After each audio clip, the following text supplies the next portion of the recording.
The scandal broke in a single whispered sentence. The kill buyers are already here, and the Norris girl just stepped into their line of fire. The words slithered through the back corridor of the Weld County auction barn, carried by a staffer whose badge hung crooked, as if the truth itself had bent it. Camera crews shifted, sensing tension before they understood it. Dust drifted in the stale air like suspended accusations. From the catwalk above the pens, the crowd watched the proceedings with the quiet brutality of a committee hearing, where no one raised their voice, but every silence was a verdict. Gabby Norris, 17, boots scuffed, braid unraveling, stood beside her father like a witness waiting to be sworn in. Her jaw was tight, teeth braced against a truth she couldn't name aloud. This was their last chance. Her father's eyes flicked to the ledger. Only $800 left. That number hung over them like a deadline stamped in red ink. Dozens of horses entered the ring, each one spiraling past their reach. Every bid felt like a gavel striking wood. Gabby's breathing hitched each time a riderless gelding disappeared behind the metal gate, sold to men who didn't look at horses so much as weigh them.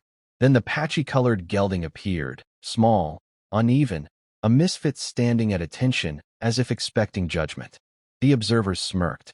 A journalist in the back whispered, "Looks like a clerical error on 4 legs." Another wrote unsellable in her notes. But Gabby saw something different. The stillness, the awareness, the quiet intelligence beneath his odd frame.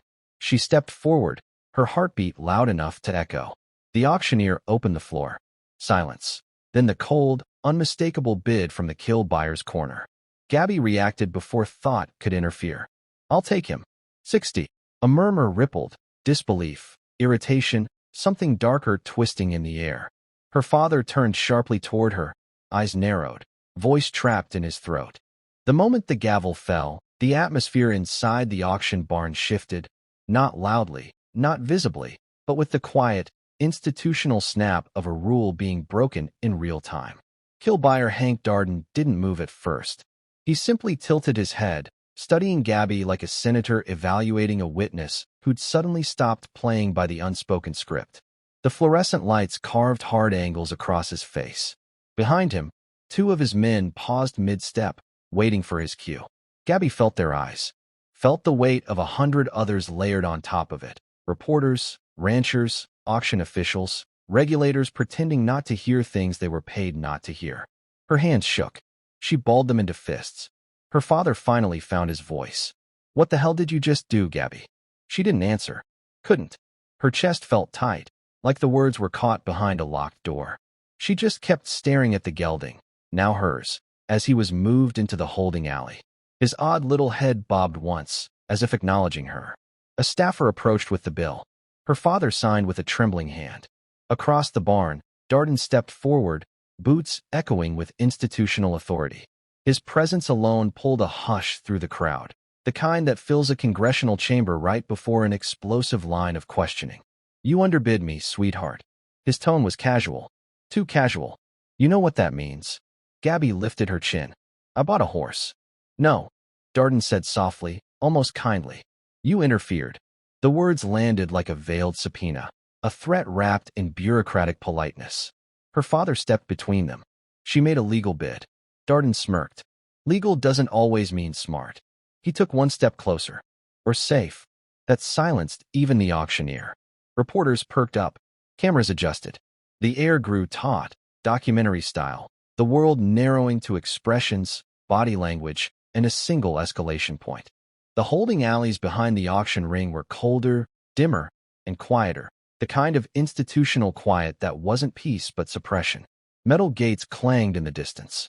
Horses shifted restlessly, their breath fogging the stale air. Gabby walked beside the staffer, her steps quick but unsteady. Her father kept pace just behind her, hands in fists, scanning every shadow like something in it might reach for his daughter.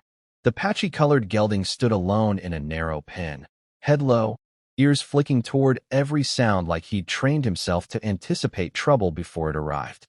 His ribs were faintly visible beneath his uneven coat.